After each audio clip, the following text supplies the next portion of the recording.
Falando em números, atenção, porque sai há pouco o resultado de uma pesquisa. Pesquisa Reuters Ipsos mostra Kamala Harris à frente de Donald Trump nas eleições americanas. De acordo com o levantamento, a pré-candidata democrata tem 44% das intenções de voto contra 42% do republicano. A diferença está dentro da margem de erro, que é de 3 pontos percentuais para mais ou para menos. A pesquisa anterior indicava um empate entre os dois, com 44% das intenções de voto. O estudo realizado entre ontem e hoje, indica ainda que 56% dos eleitores registrados acreditam que Kamala é mentalmente capaz de lidar com os desafios. Wilson Pedroso, meu amigo, analisa estes números, pesquisa que saiu há pouco da agência Reuters. Foto de momento. Mostrando Kamala com 44 e Trump 42, ali um empate técnico de acordo com a margem de erro. Empate técnico já acontecia com Biden. O Trump ultrapassou o Biden depois que ele tomou um tiro na orelha e teve toda aquela exposição midiática ao longo da semana. Agora, a vez midiática é da candidata vice-presidente, da candidata que é vice-presidente, a Kamala. E isso se muda porque é uma fotografia de momento, exposição, as pessoas acabam se sensibilizando, acabam conhecendo. Essa eleição vai se resolver, vai ser pau a pau e vai se resolver no final. Nós temos, volto a falar, nós temos 3, 4 meses de eleição. Isso é uma fotografia de momento. A pesquisa está justamente o que estava há um mês atrás, quando o candidato era Biden. Wilson, só para eu entender, você está dizendo que essa pesquisa, o resultado dessa pesquisa tem a ver com o tempo de tela que a pessoa está tendo no momento? Tem exposição. Está sendo mais falada? Você pega as pesquisas aqui da capital de São Paulo. Os candidatos que são novidade naquele momento são os candidatos que muitas vezes pontuam ou crescem mais na pesquisa, na próxima pesquisa. Você pega a semana que o Datena teve exposição que ele ia ser candidato, resolveu ser candidato, ele saiu de quê? De 9 para 12, 13. Pega o Pablo Marçal, vai ser candidato, estava com 7, 8, passou para 10. A exposição do momento traz o quê? A percepção das pessoas. As pessoas acabam, muitas vezes, indo até para a internet para consultar. Deixa eu ver quem que é esse cara aqui. Pô, acho que eu gostei dele. E acaba registrando o voto naquele momento da pesquisa.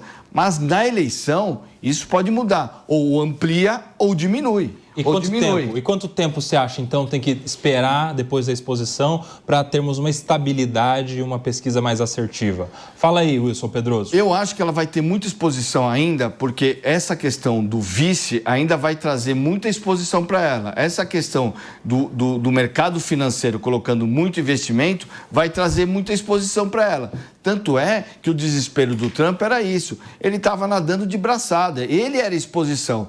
Um estava definhando publicamente e o outro estava se mostrando fortaleza. E aí a mídia estava comprando o Trump. Agora ele deixou de ser a grande exposição e a Kamala acabou sendo a privilegiada pela imprensa nacional e mundial, principalmente por causa do momento. Não é porque ela é melhor, porque ela é pior, e sim porque ela era vice e agora é candidata a presidente. Agora as pessoas querem conhecer as ideias dela e, bem ou mal, a imprensa coloca o lado bom e o lado ruim. E ela vai tendo aquela exposição, tem exposição de mídia. Pode pegar as redes sociais dela devem estar bombando nesse momento. O nome dela nas redes sociais deve ter virado trend. Então, isso vai consolidando os votos que ela tinha, consolida e amplia o número de votos. Mas então eu vou interpretar como um equívoco, um erro estratégico do Donald Trump ter feito as convenções logo na sequência do atentado. Errou. Porque eu acho que então ele deveria ter explorado uma semana de atentado e depois deixado convenções e escolha do vice para mais uma outra. Como é que você vê, Diego Tavares? Olha, segundo o Wilson, tem que explorar ali a cada tempo algo novo midiaticamente para não deixar o outro lado crescer. Agora, o Trump não tem nada para fazer nesse momento para sobrepor essa visibilidade da Kamala. Eu acho que faz sentido o que o Wilson constatou aqui, mas eu vou discordar no final da análise dele. eu acho que está certo. A pesquisa repete o padrão de empate que nós estávamos acompanhando. Eu acho que o tempo que não deu até então é da rejeição da Kamala vir à tona, da rejeição da Kamala começar a aparecer nas pesquisas. Porque, de fato, muitas pessoas aproveitam agora o momento em que o nome dela vai para a imprensa, que o nome dela está em evidência, para começar a pesquisar quem ela é. E eu acho que a partir dessa pesquisa, onde as pessoas vão constatar que a Kamala não é uma pessoa de centro, como era o Joe Biden, mas uma extremista, eu acho que a partir de então ela começa a perder pontos nas pesquisas. Então, eu ratifico aqui o que disse o Wilson sobre a foto do momento. Eu só acho que daqui para frente a tendência é justamente a partir do momento que o eleitorado americano conhece ela, e o eleitorado americano nesse Mas ponto, foi o que eu disse. O eleitorado americano, Wilson, não é muito diferente do que é o eleitorado brasileiro. Não é. Eu vi uma pesquisa na semana passada. Tanto é que eu dei o exemplo de São Paulo. Cerca de 75% das pessoas decidem o voto no dia de votar. Então, isso também deve se refletir, de certa maneira, no eleitorado americano, que vai buscar mais próximo do pleito quem são de fato os candidatos, e a partir daí vão conhecer quem é Kamala Harris, e aí sim, entregar ou não a ela o seu voto. Essa pesquisa de agora, na verdade, é um recall do Joe Biden, não da própria Kamala Harris. E além de 75% decidirem no dia de votar em quem irão votar, quem estiver à frente nas pesquisas no dia de votação também tem maior propensão a ter adesão dessas pessoas. Nos Estados Unidos tem uma diferença muito grande do Brasil. Aqui no Brasil, os partidos perderam importância. Ou seja, o brasileiro vota nas pessoas e muitas vezes no que ele representa nas suas ideias. Os Estados Unidos têm a história do ser democrata e ser republicano. E aí quem leva é quem consegue pegar aquele miolo que não é nenhum nem outro.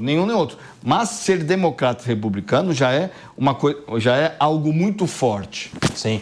O Luca Bassani tem mais informações.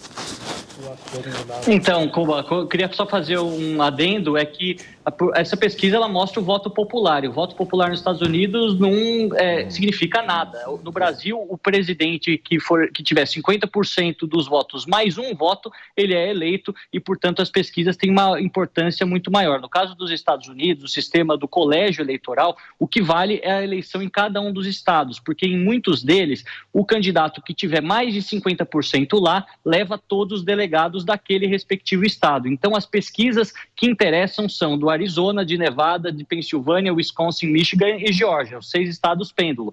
E por isso que a gente tem que esperar para fazer uma leitura. Grande parte desses votos, dessas pesquisas no voto popular, elas acabam de fato mostrando o momento, mostrando uma tendência, é importante para se olhar em paralelo, mas para o sistema americano tem pouca importância, utilizando até como exemplo a eleição de 2016, onde Hillary Clinton teve 3 milhões de votos a mais que Donald Trump e no colégio eleitoral perdeu com muita diferença. A mesma coisa aconteceu mais ou menos na eleição entre George Bush e Al Gore, no qual Al Gore teve mais votos no voto popular, mas nos estados acabou sendo uma disputa muito parelha, decidida também na Suprema Corte, e o republicano George W. Bush acabou ganhando. Então, é importante fazer essa diferenciação para que o nosso público entenda que na eleição americana não é como no Brasil. Muito bem observado, Luca, mas lá você acha que esses números de pesquisa popular influenciam os votos, em específico aqueles determinantes, os delegados, para um resultado final? Esse número tem algum impacto político, eleitoral relevante?